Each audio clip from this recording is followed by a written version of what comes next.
धर्म श्रद्धालु भाइयों बहनों, सादर जय जिनेन्द्र। श्रीमद् उत्तराध्ययन सूत्र में भगवान महावीर स्वामी ने फरमाया है, भव कोटि संचयम कम्मम तवसा निज रिज्जयी, अर्थात करोड़ों जन्मों के उपार्जित कर्म तप के द्वारा क्षीण हो जाते हैं। यानी पूर्व संचित कर्मों को तोड़ने का, कर्मों को काटने का सबसे प्रमुख साधन है तप। लेकिन जन साधारण के मन में तप का एक ही स्वरूप बैठा हुआ है, वह है भूखा रहना। आज के इस वीडियो में मैं दिलीप कुमार वया अमित आपको बताने जा रहा हूं कि भूख पर यानी रसनेंद्रिय और मन पर नियंत्रण करना भी तप है, लेकिन इसके अतिरिक्त भी कई प्रकार के तप और भी हैं और हर तप में भूखे रहना ही अनिवार्य शर्त नहीं है। आपको हमारा यह वीडियो रुचिकर लगे तो इसे लाइक करना न भूलें। आगम की छांव में नामक हमारे इस YouTube चैनल को आपने अभी तक सब्सक्राइब नहीं किया है तो नीचे दिए गए लाल बटन को क्लिक करें और साथ ही पास में दिए गए घंटी के बटन को भी दबा दें, ताकि भविष्य में आने वाले हमारे सभी वीडियो की सूचना आपको तुरंत मिल सके। आहार का त्याग करना ही तप नहीं है, अपितु खाते पीते भी तप हो सकता है। खाद्य पदार्थों में से रसीले, पौष्टिक, स्वादिष्ट और चटपटे पदार्थों का त्याग करना रस परित्याग नामक तप है। साधक के भोजन का उद्देश्य पौष्टिकता या स्वाद नहीं होता, अपितु देह को भाड़ा देना होता है। यह भाड़ा देने की प्रक्रिया रस रहित, निर्विगय, रूखे सूखे खाद्य पदार्थों के सेवन से भी पूरी हो जाती है। रस परित्याग करने वाला व्यक्ति खाता पीता भी तपस्वी होता है। रस परित्याग तप के अनेक भेदों में एक बहुप्रचलित भेद है आयंबिल। आयंबिल में आहार किस प्रकार का ग्रहण किया जाए, तो इसके लिए बताया गया है, जो आहार सचित्त न हो, विगय रहित हो, मसाले रहित हो और स्वाद रहित हो, वह आयंबिल में ग्रहण करने योग्य है। सचित्त न हो यानी सूखे मूंग, सूखा चना, सूखे गेहूं, दालें, चावल आदि जो अच्छी तरह से अग्नि पर पकाए सिजाए हुए हों, वे ले सकते हैं। किंतु हरी सब्जियां, फल, वनस्पति आदि कच्ची हों अथवा पकाई हुई आयंबिल में ग्रहण नहीं करनी चाहिए। विगय रहित दूध, दही, घी, तेल, मीठा यानी गुड़ और शक्कर, ये 5 विगय कहलाते हैं, एवं शहद व मक्खन, ये 2 महाविगय कहलाते हैं। इन 7 से रहित आहार विगय रहित आहार होता है। मसाले रहित आहार, नमक, मिर्च, हल्दी आदि मसालों और गर्म मसालों से रहित आहार। स्वाद रहित आहार, बेस्वाद, जिसमें कोई स्वाद न हो, फीका अथवा नीरस आहार। सार रूप में कहूं तो ऐसा आहार जिसमें विगय न हो, मसाले न हो, स्वाद रस न हो, उस प्रकार का आहार आयंबिल में करना चाहिए। एवं अचित्त जल यानी गर्म पानी अथवा धोवन पानी ही ग्रहण किया जा सकता है। आयंबिल में आहार पानी कितनी बार ग्रहण करें? आयंबिल में दिन में केवल एक बार ही आहार लिया जाता है। पानी के लिए कोई नियम नहीं है, लेकिन यह जरूर ध्यान में रखें कि सायं सूर्यास्त के बाद से लेकर प्रातः सूर्योदय के पूर्व तक यानी रात्रि काल में न आहार न पानी कुछ भी ग्रहण नहीं करना चाहिए। अब यहाँ यह जानना जरूरी है कि आयंबिल तप कौन से पाठ से ग्रहण किया जाए।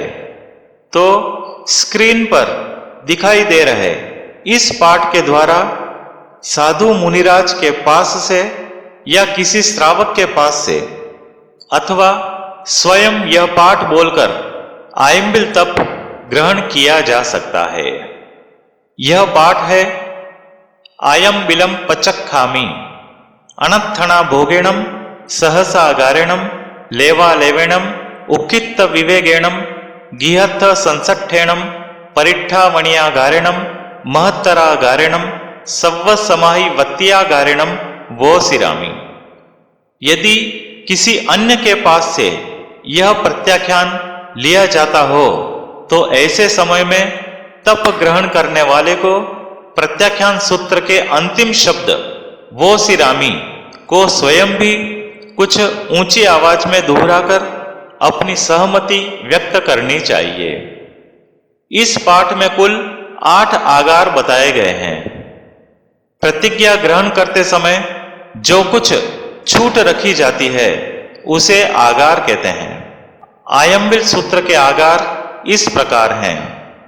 पहला है अनत्थना भोगेणम, यानी भूल से कोई वस्तु मुंह में डाल दी हो, यानी भूल गए हो कि मेरे प्रत्याख्यान है और इस प्रकार उपयोग नहीं रहने से कोई वस्तु मुंह में डाल दें तो उसका हमें आगार है। दूसरा है सहसा गारेणम, अचानक कोई वस्तु मुंह में पड़ जाए, जैसे बारिश में कोई छींटा उड़ करके मुंह के अंदर चला जाए। तीसरा है लेवा लेवेणम, मसाले अथवा विगय आदि के लेप लगे हुए बर्तन आदि से दिया हुआ आहार ग्रहण करना। चौथा है उक्खित्त विवेगेणम, ऊपर रखे हुए गुड़ शक्कर आदि विगय वाली वस्तु को उठा लेने पर उनका कुछ अंश जिसमें लगा रह गया हो ऐसी रोटी आदि लेना। गिहत्थ संसट्ठेणम, घी तेल आदि विगय से भरे हाथों से गृहस्थ द्वारा दिया गया आहार पानी ग्रहण करना। परिट्ठावणिया गारेणम, अन्य साधु के आहार अधिक हो जाए और परठ रहे हों तो दोष से बचाने की भावना से उस आहार को गुरु की आज्ञा से ग्रहण कर लेना। यह आगार केवल संयमी आत्माओं, चारित्र आत्माओं के लिए है। अगला आगार है महत्तरा गारेणम, विशेष निर्जरा आदि खास कारण से गुरु या बड़ों की आज्ञा पाकर समय से पहले पचखान पार लेना। सव्व समाहि वत्तिया गारेणम, तीव्र रोग आदि की उपशांति के लिए औषध आदि ग्रहण करने के लिए निर्धारित समय से पहले ही पचखान पार लेना। ये कुल 8 आगार आयंबिल तप के बताए गए हैं, अर्थात इन 8 कारणों का प्रसंग उपस्थित होने पर हमारा आयंबिल तप भंग नहीं होता। अब समझते हैं खाते पीते तप आयंबिल का महत्व क्या है। इस तप का महत्व कोई कम नहीं है। इस तप की महिमा बड़ी जबरदस्त है। श्री अरिष्टनेमि भगवान के समय में अपने पूर्व भव के वेर से प्रेरित हो ऋषि द्वैपायन का जीव पूरी द्वारिका नगरी का विनाश करने हेतु उद्यत हुआ, किंतु उस समय द्वारिका की जनता आयंबिल तप की सतत आराधना में प्रवृत्त थी, जिससे ऋषि द्वैपायन का वश नहीं चल पाया। लेकिन कालांतर में जब लोग प्रमादी हो गए, आयंबिल तप बंद कर दिए, तब द्वैपायन ऋषि द्वारिका को जला डालने में सफल हो गया। आयंबिल तप का विशेष महत्व इस बात से भी ज्ञात होता है कि आगम पढ़ने के इच्छुक साधकों के लिए आयंबिल तप करने का विधान बताया गया है।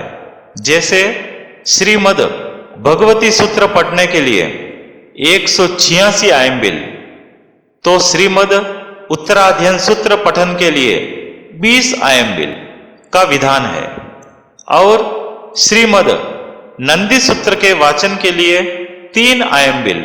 इस तरह प्रत्येक आगम के पठन हेतु भिन्न भिन्न संख्या में किंतु केवल आयम्बिल तप करने का ही निर्देश किया गया है।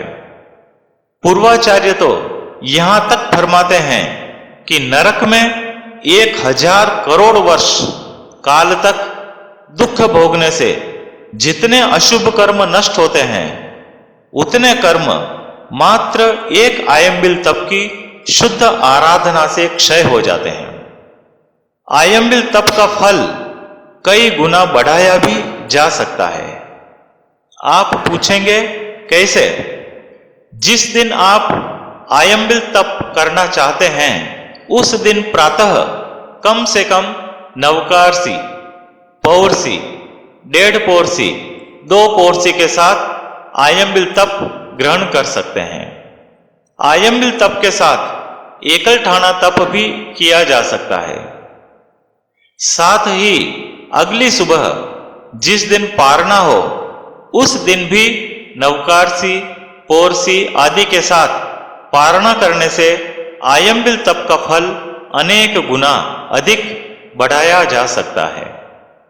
अब प्रश्न होता है कि आयम्बिल तप को पालने के लिए क्या करें? इसके लिए प्रथम निम्न पाठ बोलें। आयम्बिलम पच्चखाणम कयम तम सम्मम कायणम न फासियम न पालियम न तीरियम न किट्टियम न सोह्यम न आराह्यम आणाय अनुपालियम न भवई तस्समिच्छामि दुक्कडम। इस पाठ को बोलने के बाद 3 बार नवकार महामंत्र का स्मरण करना चाहिए। बंधुओं, मैं अपने आप को गौरवान्वित महसूस कर रहा हूं कि आयम्बिल जैसे महान तप का गुणगान अपनी जिह्वा से करने का मुझे सुअवसर प्राप्त हुआ। इस तप की शुद्ध आराधना करने से हम सभी का जीवन धन्य बने, यही मंगल कामना है। जय जिनेंद्र।